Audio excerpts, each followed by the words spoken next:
Hello बच्चा party, मैं हूं अंकित और आज हम हमारे वीडियो का यानी कि इलेक्ट्रिसिटी चैप्टर का जो हम लोगों ने सीरीज स्टार्ट किया है उसका दूसरा पार्ट बना रहे हैं।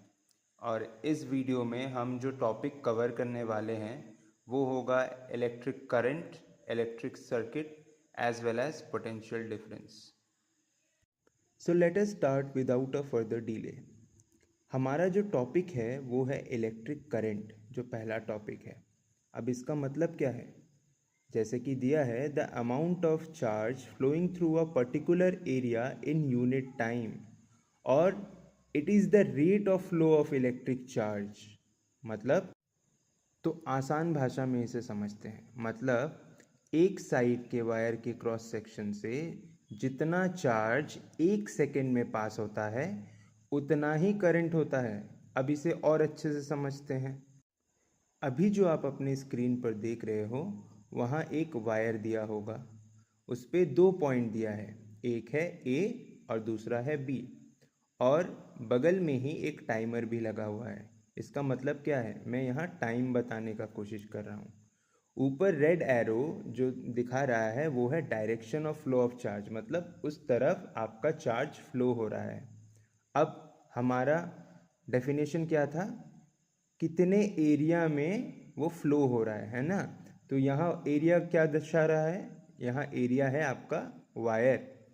अब इस एरिया में एक सेकेंड में जितना आपका चार्ज पास होगा उतना ही करंट होता है। सो ये है आपका करंट। आशा करता हूँ आपको ये समझ आया होगा। मतलब, the flow of charge in unit time.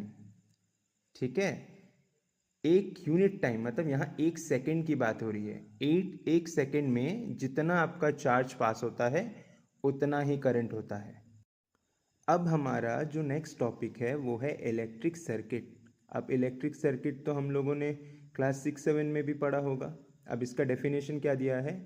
A closed continuous path for electric current to flow, typically made of wires, a power source like battery and components that use the electricity, जैसे कि light bulb. अब इसका मतलब क्या है कि कोई भी रास्ता, अब किसका रास्ता? करंट का रास्ता। ठीक है, ऐसा रास्ता जो करंट को पास होने दे। अब ये रास्ता कैसा होना चाहिए? कंटिन्यूस होना चाहिए, लगातार होना चाहिए और बंद होना चाहिए, तभी करंट पास होगा। अब स्विच का काम भी आप देख लो। स्विच का काम क्या है? बंद करना और खोलना, है कि नहीं? सो जब रास्ता बंद होता है तभी आपका करंट पास होता है, और यही रास्ते को हम लोग सर्किट बोलते हैं। क्या सर्किट? Electric circuit. अब ये जो इमेज आप अपने स्क्रीन पर देख रहे हो ये हम छोटे क्लासों में यूज़ करते थे, ऐसा सर्किट डायग्राम। लेकिन क्लास 10 के बेसिस में हम कैसा सर्किट डायग्राम यूज़ करेंगे वो अब नेक्स्ट वाले पार्ट में आ रहा है। अभी हम क्लास 10th में जो सर्किट डायग्राम यूज़ करते हैं वो है ऐसा। मतलब, हमें सिंबल्स यूज़ करना पड़ता है। इसी सिंबल्स को हम अच्छे से समझेंगे कि कंपोनेंट्स और उसका सिंबल कैसा होता है। ठीक है, अब जो आप अपने स्क्रीन पर देख रहे हो ये है कंपोनेंट, इलेक्ट्रिक कंपोनेंट और उसका सिंबल। सबसे बेसिक जो 11 कंपोनेंट्स दिया है वही है यहाँ पर, जैसे कि इलेक्ट्रिक सेल, फिर बैटरी, फिर स्विच, फिर वायर जॉइंट कैसा होता है। उसके बाद हमारे पास वायर क्रॉसिंग होता है विदाउट जॉइनिंग, फिर इलेक्ट्रिक बल्ब जो कि बहुत कॉमन है। अब नया जो चीज़ आया है आपके क्लास 10th में वो है रेजिस्टर, फिर वेरिएबल रेजिस्टेंस जिसको हम लोग रियोस्टैट भी बोलते हैं, फिर एम मीटर का सिंबल, फिर वोल्ट मीटर का सिंबल। ये सारा जितना भी सिंबल है ये सब यूज़ करके हम सर्किट डायग्राम बनाते हैं, है ना? जो कि आपने प्रीवियस अपने स्लाइड पे देखा है। आप चाहे तो ये दोनों सर्किट डायग्राम का आप स्क्रीनशॉट भी ले सकते हैं। स्क्रीनशॉट लेकर सेव करके रखिए ताकि आपको हेल्प हो। अब हमारा जो आखिरी टॉपिक है इस वीडियो का वो है पोटेंशियल डिफरेंस। अब इसका डेफिनेशन क्या है?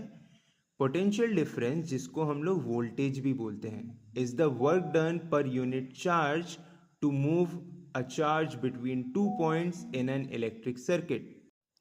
आपके स्क्रीन पर एक इमेज दिया होगा एक यूएसबी केबल का जिसका 2 पॉइंट है ए और बी। मतलब पोटेंशियल डिफरेंस क्या है? पॉइंट ए से पॉइंट बी तक जाने के लिए जो वर्क डन होता है किसका? चार्ज का। एक पॉइंट से दूसरे पॉइंट तक पहुंचने में जो वर्क डन का मतलब क्या है? जो डिस्प्लेस होता है। कौन डिस्प्लेस हो रहा है यहाँ? चार्ज जो डिस्प्लेस होके एक जगह से दूसरे जगह पर जा रहा है उसी को हम लोग पोटेंशियल डिफरेंस कहते हैं। अब इसे और अच्छे से समझते हैं। एक्चुअली पोटेंशियल डिफरेंस या वोल्टेज होता क्या है? ये बेसिकली होता है वो धक्का। क्या का धक्का? ऐसा धक्का जो इलेक्ट्रॉन्स को मूव कराता है। ठीक है, जैसे फॉर एग्जांपल पानी तभी फ्लो करता है जब एक हाइट पे हो, है ना। एक हाइट का जब डिफरेंस होता है तभी पानी फ्लो करता है। वैसे ही करंट तभी फ्लो करता है जब पोटेंशियल डिफरेंस हो। अब पोटेंशियल डिफरेंस मतलब एक पुश, एक धक्का। ठीक है, इसे आप अच्छे से समझ लीजिए। हमेशा याद रखिए पोटेंशियल डिफरेंस जो होता है वो वर्क डन पर चार्ज होता है। ठीक है, जितना वर्क डन होगा एक चार्ज को एक पॉइंट से दूसरे पॉइंट तक लेके जाने में उसे ही हम वोल्टेज या पोटेंशियल डिफरेंस कहते हैं। समझ में आ गया आपको? आज के वीडियो में बस इतना ही। नेक्स्ट वीडियो में हम इसी के रिलेटेड न्यूमेरिकल्स यानी इलेक्ट्रिक करंट के बेस पे एंड पोटेंशियल डिफरेंस के बेस पे हम न्यूमेरिकल्स करेंगे और इससे और क्लियरिटी आने वाली है। हमें इसका फॉर्मूला सीखेंगे पोटेंशियल डिफरेंस एंड करंट का। उसके बाद उसी के थ्रू हम इसका न्यूमेरिकल्स भी करने वाले हैं। Hope so you have enjoyed the class. Keep watching, learning and stay healthy. Bye bye.